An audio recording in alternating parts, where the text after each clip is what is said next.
Hi sir, మీ పేరు?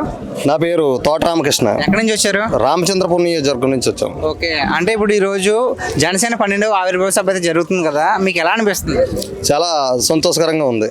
ఎందుకంటే 12 సంవత్సరాల తర్వాత ఎన్నో బాధలు, ఎన్నో అవమానాలు, ఎన్నో ఒడిదుడుకుల తర్వాత జరుపుకునే మొదటి పండుగ చాలా సంతోషకరంగా ఉంది. నిజమైన హోలీ ఈ రోజు జరుపుకున్నట్టుగా అభిప్రాయపడుతున్నాం. అంటే ఇక్కడ చూసిన జనం అందరినీ చూస్తే అందరూ ఏమంటారంటే మరో కుంభమేళ అంటున్నారు, అంత జనసందోహం అయితే వస్తున్నారు, దానికి మీరేమంటారు? కుంభమేళం తలపించేలాగా ఉంది. మొత్తం వ్యవహారం చూస్తుంటే వచ్చిన వాళ్ళు కూడా అన్ని ఏర్పాట్లు కూడా చేయడం జరుగుతుంది. చాలా వచ్చిన వాళ్ళు ఎవరో ఇబ్బంది పడకుండా పార్కింగ్ అయితేనే ఉంది, మజ్జిగ ప్యాకెట్లు, పుచ్చకాయలు, మొత్తం ఫుడ్ అన్ని కూడా అరేంజ్మెంట్స్ మాత్రం చాలా చాలా చక్కగా చేశారు. ఇంకో విషయం ఏంటంటే అధికారం వచ్చిన తర్వాత మొట్టమొదటిసారి జరుపుకునే ఆవిర్భావ సభ కదా, దానికి మీరేమంటారు? నిజంగా అది కనిపిస్తుంది. నిజంగానే అధికారం ఉంటే ఎలా ఉంటుందో, అధికారం లేకపోతే ఎలా ఉంటుంది అనేది మేము చూస్తున్నాం. ప్రతి ఆవిర్భావం మొదటి నుంచి ఇప్పటి వరకు కూడా చూసుకుంటూ వచ్చాం. ఇది మాత్రం చాలా డిఫరెంట్గానే కనిపిస్తుంది. అంటే డిపార్ట్మెంట్ అవ్వచ్చు, ఈ బందోబస్తు అవ్వచ్చు, అన్నీ కూడా చాలా చక్కగా ఉన్నాయి. అంటే నిన్న మొన్నటి వరకు ఈ రోడ్డు కేవలం రోడ్డు మాత్రమే, కానీ ఈరోజు చూస్తుంటే ఒక పండగ వాతావరణం అయితే కనిపిస్తుంది. మీరేమంటారు అన్న? అవును, ఇది వర్షాకాలంలోని ఈ మధ్యలోని మొత్తం ఇదంతా మునిగిపోయి ఒక సముద్రంలాగా ఉంటుంది. వర్షాకాలం మొత్తం ఈ బైపాస్ అంతా మునిగిపోద్ది. అది ఈ రోజు మొత్తం జనసంద్రంతో మునిగిపోయినట్టుగా అనిపిస్తుంది. అంటే ఇప్పుడు పరిపాలన ఎలా ఉంది మన పవన్ కళ్యాణ్ గారు? పరిపాలన ఇంకా ఆయన కోసం అని చెప్పనక్కర్లేదు. ఒక ప్రాంతీయ పార్టీగా పెట్టి ఆయన ఈరోజు జాతీయ నాయకుల వ్యవహారంలోకి ఆయన వెళ్ళడం జరిగింది.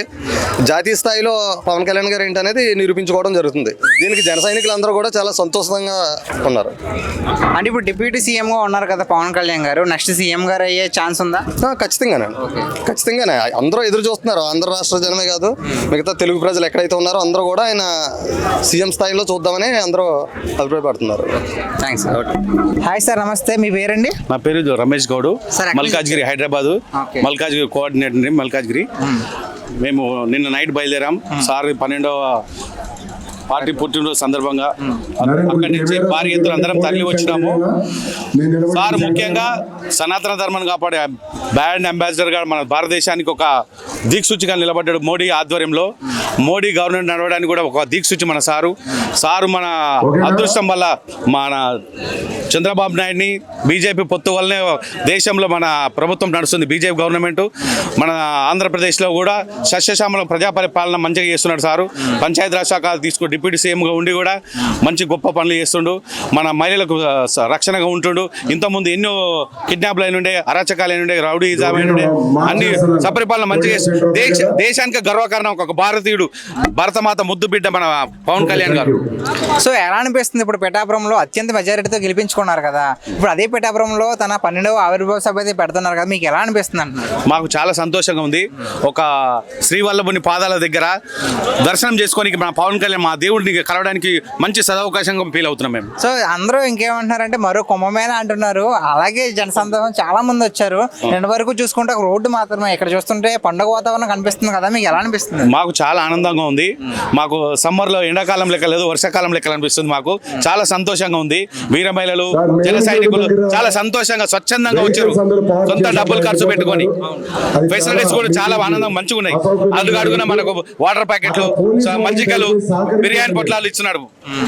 సో అంతేకాకుండా సొంత డబ్బులు తన సొంత డబ్బులతో ఖర్చు పెట్టుకుని మజ్జిగ, పుచ్చకాయలు ఇస్తున్నారు కదా, సొంత డబ్బులు ఖర్చు పెట్టుకుని మజ్జిగ, పుచ్చకాయలు ఎలా మాకు చాలా సంతోషంగా. ఒక సామాన్య కార్యకర్త సంతోషంగా వచ్చి సభ కార్యక్రమం విజయవంతం చేసుకుని హ్యాపీగా ఇంటికి వెళ్ళాలని కోరుకుంటాడు. మేడం నమస్తే అండి, మీ పేరు?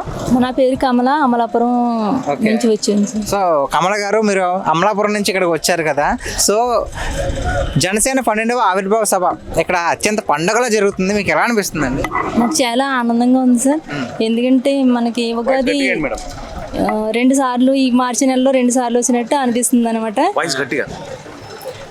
అనిపిస్తుంది మనకి గర్వంగా చెప్పుకునే రోజు అండి ఇది. ఇంకోటి ఏంటి, ఒక పుష్కరకాలం పట్టింది మనం గర్వంగా చెప్పుకోవాలని. అంతకుముందు తక్కువ చెప్పుకున్నాం అని కాదు. ఇప్పుడైతే ఆయనకి 11 సంవత్సరాలు కష్టపడి 12వ సంవత్సరం మరింత ఆనందంగా ఉంది అందరికీ. వచ్చిన వాళ్ళు వెళ్ళే వాళ్ళకి కూడా ఫుడ్ కానీ ఏట్లకి ఇబ్బంది లేకుండా చాలా ఆనందంగా వెళ్తారు. సార్ కూడా కోరుకునేది అదే, వచ్చిన వాళ్ళు ఆనందంగా వెళ్ళాలి. మన సెక్యూరిటీ కూడా ఇస్తున్నారు, మాకు హ్యాపీగా ఉంది సార్. సో పరిపాలన ఎలా ఉందండి ఇప్పుడు? పరిపాలన అయితే సూపర్ సార్. ఎందుకంటే ఇప్పుడు పథకాలు వేసి సంవత్సరానికి ఒక పథకం వేసి వీటికంటే ముందు ఏం కావాలో గ్రామాల్లో మనకి రోడ్లు ఉండాలి, తర్వాత మంచి విద్య ఉండాలి, మంచి నీళ్లు, ఇవన్నీ ఉంటే సార్ మనిషి బతికేస్తాడు సార్. సో చూస్తుంటే ఇప్పుడు పిఠాపురంలో చాలా పండగలా జరుగుతుంది కదా, సో ఇంక మరి కొద్దిసేపట్లో పవన్ కళ్యాణ్ గారు కూడా వస్తారు. ఎంతమంది వచ్చే అవకాశం ఉందంటారండి? 10-12 లక్షల అని అంచనా వేస్తున్నారు. నాకు భయం వేసి ఇప్పుడే వెళ్ళిపోదాం అనిపిస్తుందండి. ఎందుకంటే ఇంటికి వెళ్ళి టీవీలో చూద్దాం సార్ని, ఇక్కడైతే క్లియర్గా అనిపిస్తుంది. కానీ వీళ్ళందరూ ఆపి ఇంత వచ్చారు కదా వెళ్ళండి అని. చిత్రాడు అంటే ఇది వరకు ఎవరికి తెలియదండి, ఇప్పుడు తెలుస్తుంది సార్. మాకంటే పిఠాపురం తెలుసు, ఇప్పుడు మాకు చిత్రాడు అంటే ఇప్పుడు అందరికి తెలుస్తుంది. సో ఇప్పుడైతే పవన్ కళ్యాణ్ గారు డిప్యూటీ సీఎం గా ఉన్నారు కదా, మరి నెక్స్ట్ టైం సీఎం గా అయ్యే ఛాన్స్ ఉందంటారా? 100% సార్. ఇంకా అలాగే అవుతూనే ఉంటారు. విద్యార్థులు కోరుకుంటున్నారు వాళ్ళ భావితరాలు అంటే నేటి బాలలే రేపటి పౌరులు అన్నారు. అది నిరూపిస్తున్నారు. 1,00,00,000 ఒకళ్ళు పుడతారంటే సార్ పుట్టారండి. కృష్ణుడు రాముడు పాలించారన్నారు, మనం చూడలేదు కానీ కళ్యాణ్ గారిని చూస్తున్నాం. మాకు హ్యాపీగా ఉంది సార్. స్వాతంత్రం వచ్చి 77 సంవత్సరాలు అయింది. ఫస్ట్ టైం గిరిజన ప్రాంతాల్లో రోడ్లు నిర్మించడం అనేది పంచాయతీరాజ్ శాఖ వరల్డ్ రికార్డ్ సృష్టించిన పవన్ కళ్యాణ్ గారు ఒక సామాన్యుడు రాజకీయం చేయాలని చూపించిండు. శబదం చేసి కుంభస్థలాన్ని కొట్టిండు. 2 రాష్ట్రాలు నిలబెట్టిండు. ఇప్పుడు థ్యాంక్ యూ అండి. సార్ నమస్తే సార్, మీ పేరు? నా పేరు బొర్ర వెంకటప్పారావు. మాది పల్నాడు జిల్లా సత్తెనపల్లి నియోజకవర్గం. సత్తెనపల్లి పాయింట్ ఆఫ్ కాంటాక్ట్గా ఉన్నాను. ఈరోజు సత్తెనపల్లి నియోజకవర్గం నుంచి పెద్ద ఎత్తున మేము చిత్రాడ గ్రామానికి సభకు వచ్చాం. పవన్ కళ్యాణ్ గారు ఈరోజు ఇక్కడ సభ ఏర్పాటు చేయడం మా అందరికీ చాలా సంతోషంగా ఉంది. సో పల్నాడు నుంచి అంత పని కట్టుకుని ఇక్కడ పిఠాపురంలో ఆవిర్భావ సభకి అయితే వచ్చారు కదా, ఎందుకు అంత అభిమానం మీరు? పవన్ కళ్యాణ్ గారు పిలిపించారు, ఆ పిలిపే మాకు శిరోధార్యం. ఆయన పిలిచారు, పిలుపునిచ్చారు. మా పండగ ఇది ఈరోజు జరిగేది. జన సైనికులు వీర మహిళలది జనసేనకు సంబంధించిన పండగ. ఆ పండగ ఈరోజు ఇక్కడ జరుగుతుంది కాబట్టి ఆ పండుగలో మేము అందరం భాగస్వాములు కావడానికి వచ్చాం. అలానే ఏదైతే అంబటి రాంబాబు గారు అని చెప్పి గతంలో సత్తెనపల్లి నియోజకవర్గానికి ఎమ్మెల్యేగా మంత్రిగా చేస్తున్నారు, ఈరోజు ఈ సభ మీద ఆయన అవాకులు చవాకులు పేలారు. ఏమందంటే ఈ సభ పెట్టి దేనికోసం పెట్టారు ఆయనకు అర్థం కావట్లేదంట. ఆయనకు అర్థమయ్యేది ఏంటి? జనసేన పార్టీకి సంబంధించిన సభ మేము ఒక పండగలా చేసుకుంటున్నాము. మా పార్టీ ఆవిర్భావ దినోత్సవం కాబట్టి దాని గురించి మేము సభ జరుపుకుంటున్నాం. ఆయనకు అర్థం కావాల్సిన అవసరం, ఆయనకు అర్థం అయ్యేటట్టు చెప్పాల్సిన అవసరం మాకేముంది? ఆ నాయకుల్లాగా వాళ్ళ నాయకుల్లాగా కేసులు పెట్టుకొని వాళ్ళ నాయకుల్లాగా జైలుకు పోయి వేరే విధంగా చేయలేదు కదా పవన్ కళ్యాణ్ గారు. 11 సంవత్సరాలు కూడా ఆయన ఈ విధంగా జనం కోసం జనంలో తిరిగి ఆయన కష్టార్జితాన్ని తీసుకొచ్చి జనం కోసం పెట్టి ఈరోజు ఏదైతే ఉమ్మడి ప్రభుత్వం ఏర్పడ్డదో ఈ ప్రభుత్వం ఏర్పడటానికి కానీ బీజేపీకి జనసేనకి పొత్తు కుదరటానికి కానీ ఒక పెద్ద మనిషిగా వ్యవహరించి ఈరోజు ఈ వైసీపీ పాలన పారదోలి ఈరోజు ఉమ్మడి ప్రభుత్వాన్ని ఏర్పాటు చేసి అందులో భాగస్వామి అయ్యాడు. మీలాగా తప్పుడు విధానాల్లో ఆయన ముఖ్యమంత్రి కాలేదు, తప్పుడు విధానాలను ప్రోత్సహించలేదు. మీరు తప్పుడు విధానాలు చేశారు కాబట్టి ఈరోజు మిమ్మల్ని ఇంటికి పంపించారు. అంబటి రాంబాబు గారు దయచేసి మీరు ఆలోచించాల్సిందే. ధైర్యంగా పవన్ కళ్యాణ్ గారు శాసనసభలో కూర్చున్నప్పుడు మీరు కూడా ధైర్యంగా మీ ముఖ్యమంత్రి గారిని పోయి ధైర్యంగా మాట్లాడమని చెప్పండి. ఆ తర్వాత మీరు మాట్లాడండి. అధికారంలోకి వచ్చిన తర్వాత ఫస్ట్ టైం పెట్టిన ఆవిర్భావ సభ కదా సార్, ఎలా అనిపిస్తుంది మీకు? చాలా చాలా సంతోషంగా జనసందోహం. మా ఆత్మీయులు మా కుటుంబ సభ్యులందరూ కూడా ఇక్కడ మొత్తం కనపడతా ఉన్నారు. వాళ్ళందరం చూస్తుంటే మా కడుపు నిండిపోతా ఉంది, మనసంతా పులకరించిపోతా ఉంది. పండుగ వాతావరణం కనిపిస్తుంది ఎక్కడ చూసినా సరే. నిన్న మొన్న చూస్తే ఇది ఒక రోడ్డు మాత్రమే, ఒకరు కూడా కనిపించేవారు కాదు. అలాంటిది ఇప్పుడు పండుగ వాతావరణం కనిపిస్తుంది కదా, ఎలా అనిపిస్తుంది? ఈరోజు పవన్ కళ్యాణ్ గారు పిలిపించారు. ఇది ఒక పండుగ వాతావరణం. మేము అందరూ పండుగ చేసుకోబోతా ఉన్నాం. ఈ రోజు 4 గంటలకు జరగబోయే సభ కోసం పవన్ కళ్యాణ్ గారు ఎప్పుడు వస్తారు, ఆయన సందేశం ఎప్పుడు ఇస్తారని చెప్పి అందరూ ఆతృత ఎదురు చూస్తా ఉన్నాం. సో పిఠాపురం అత్యంత మెజారిటీతో గెలిపించుకున్నారు కదా పిఠాపురం ప్రజలు, సో అక్కడే పెడుతున్నారు. సో వాళ్ళకి ఏమన్నా హామీ ఇచ్చే అవకాశం ఉందంటారు ఈరోజు? ఆయన ఈ పిఠాపురం నియోజకవర్గం ప్రజలు చేసుకున్న అదృష్టం, ఆయన ఇక్కడ ఎమ్మెల్యే కావటం కాబట్టి ఈ నియోజకవర్గ రూపురేఖలే మారతాయి. రేపు భవిష్యత్ తరాల్లో కూడా ఈ ఏదైతే పిఠాపురం ఉందో పవన్ కళ్యాణ్ గారి అడ్డాగా మారిపోతుంది. ఇంకా వేరే వాళ్ళకి ఎవరికి కూడా ఇక్కడ అవకాశం ఉండే పరిస్థితే లేదు. ఈ నియోజకవర్గాన్ని కూడా దేశంలో రాష్ట్రంలో కూడా అత్యుత్తమంగా తీర్చిదిద్దుతాడని చెప్పేసి మేమందరం భావిస్తా ఉన్నాం. ఓకే, ఇక్కడ మరి పరిపాలన ఎలా ఉందండి? ఇక్కడ గతంలో పరిపాలన చూశారు, 5 ఏళ్ళు పరిపాలన చూశారు. ఏమున్నది అందులో దోపిడీలు, దుర్మార్గాలు, రేపులు, అక్రమ అరెస్టులు ఇవన్నీ జరిగాయి. ఈరోజు సక్రమంగా పార్టీ ఏదైతే ఉంది అభివృద్ధి ప్లస్ ఏదైతే ఉందో సంక్షేమం ఇవన్నీ కూడా బ్యాలెన్స్ చేసుకుంటా ఎన్నెన్ని ఫ్యాక్టరీలు వస్తూ ఉన్నాయి, ఎన్నెన్ని ఉద్యోగ అవకాశాలు కల్పిస్తూ ఉన్నారు మనం చూస్తూ ఉన్నాం. అంటే 6 నెలలకి ఏది కూడా విషయం అర్థం కాదు. హనీమూన్ ట్రిప్ అన్న ఇవ్వాలి, అవకాశం 6 నెలలు ఇవ్వాలి. 6 నెలలు అయిపోయింది. ఇప్పుడిప్పుడే మనకి ప్రతిఫలాలు అందుతాయి.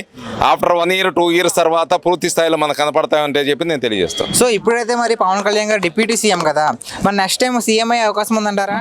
మేమందరం కూడా అదే లక్ష్యంతో అదే కోరికతో పనిచేసాం. నేను సత్తెనపల్లి నియోజకవర్గంలో అతి పురాతనమైన చేజర్ల గ్రామంలో ఆయన ముఖ్యమంత్రి కావాలని చెప్పేసి రాజశ్యామల యాగము, వారాహి అమ్మవారి పూజలు కూడా చేశాను నేను. ఆ వ్రతం ఫలించి ఈరోజు ఉప ముఖ్యమంత్రి అయ్యాడు. రేపు రాబోయే రోజుల్లో ముఖ్యమంత్రి స్థాయి కంటే కూడా ఆయన మంచి పొజిషన్కి వెళ్ళాలని మేమందరం మనస్ఫూర్తిగా కోరుకుంటా ఉన్నాం జన సైనికులందరూ.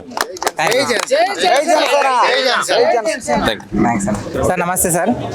సార్ ఈరోజు జన సైనికులందరికీ కూడా ఒక పండుగ రోజు లాంటిది.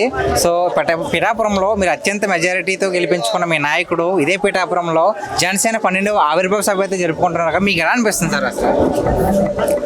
చాలా ఇది ఒక రకంగా కూడా కృతజ్ఞతాపూర్వమైనటువంటి సభ. ఇది దేశం కాదు, యావత్ ప్రపంచం పిఠాపురం వైపు చూసే విధంగా పిఠాపురం ప్రజానికం తీర్పిచ్చింది. వీరి తీర్పు ద్వారా ఆంధ్రప్రదేశ్లో ప్రభుత్వంలో జనసేన పార్టీ భాగస్వామి కావడమే కాదు, ఈవేళ ఎన్డీఏ నేతృత్వంలో, మోడీ గారి నేతృత్వంలో సెంట్రల్ గవర్నమెంట్ ఏర్పడడానికి కూడా ఈ పిఠాపురం మాకు సహాయకారిగా నిలబడింది. వారి ఇచ్చినటువంటి ఈ స్ఫూర్తి, ఈ విజయం జనసేన పార్టీకి ఎంతో బలోపేతం చేసింది. వారికి కృతజ్ఞతాపూర్వకంగా ఇంత అఖండమైన మెజారిటీ ఇచ్చి మమ్మల్ని ఒక శక్తిగా నిలిపిన ఈ పిఠాపురానికి కృతజ్ఞతాపూర్వకంగానే ఈవేళ ఆవిర్భావ సభ ఇక్కడ జరపాలని మా అధ్యక్షులు నిర్ణయించారు. మేమంతా భావిస్తున్నాం. సో నేను దాకా జస్ట్ రోడ్డు మాత్రమే ఇది, ఇప్పుడు చూస్తే పండగ వాతావరణం కనిపిస్తుంది కదా, ఎలా అనిపిస్తుంది సార్? ఏమంటే జనసేన పార్టీ సభ నిర్వహించడంలో తీటైన రాజకీయ పక్షం వేరే లేదు. ఎందుకంటే ఈ జనసేన పార్టీకి జన సమీకరణ చేయవలసిన అవసరం కానీ, జనాలను తరలించవలసిన అవసరం కానీ లేదు. అధికారంలో లేకుండానే 2023లో మచిలీపట్నంలో మేము సభ నిర్వహించాం. నవ్వుతో నభవిష్యత్. భారతదేశ చరిత్రలో అటువంటి సభలు 2 జరిగినాయి. ఒకటి ఇందిరాగాంధీ గారికి, 2 పవన్ కళ్యాణ్ గారికి. ఆ రోజు మా అధ్యక్షుల వారు వారాహి యాత్ర మీద 4 గంటలకు విజయవాడలో బయలుదేరితే 10:30కి సభాస్థలం చేరారు. 10:30 నుంచి 1 గంట వరకు సభ జరిగింది. లక్షలాది జనం, 3 నెలల నుంచి 4 లక్షల వరకు జనం మీటింగ్లో అలా నిలబడే ఉన్నారు. ఏకైక సభ, లక్షలాది జనం రోడ్డు మీద ఉన్నారు. అధికారం లేనప్పుడే అంతటి సభ నిర్వహించినటువంటి ఘనత జనసేన పార్టీది. అంతటి నాయకులతోటి, కార్యకర్తల బలంతో ఉన్న ఏకైక పార్టీ జనసేన పార్టీ.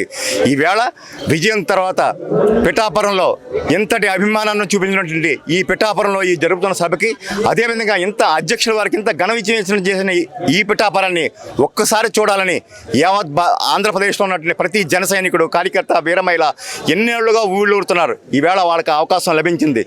అందుచేత ఈ ప్రతిస్పందన మీరు చూడండి. 1 గంట 2 గంటల్లో మొత్తం ఇది జనసంద్రం అయిపోద్ది. ఈ ఏరియా ఎట్లా ఉంటుందో మీరు చూడండి. భారతదేశ చరిత్రలో ఎప్పుడూ జరగని విధంగా ఇక్కడ సభ జరగబోతుందని మేము ఘంటాపథంగా చెప్పగలం.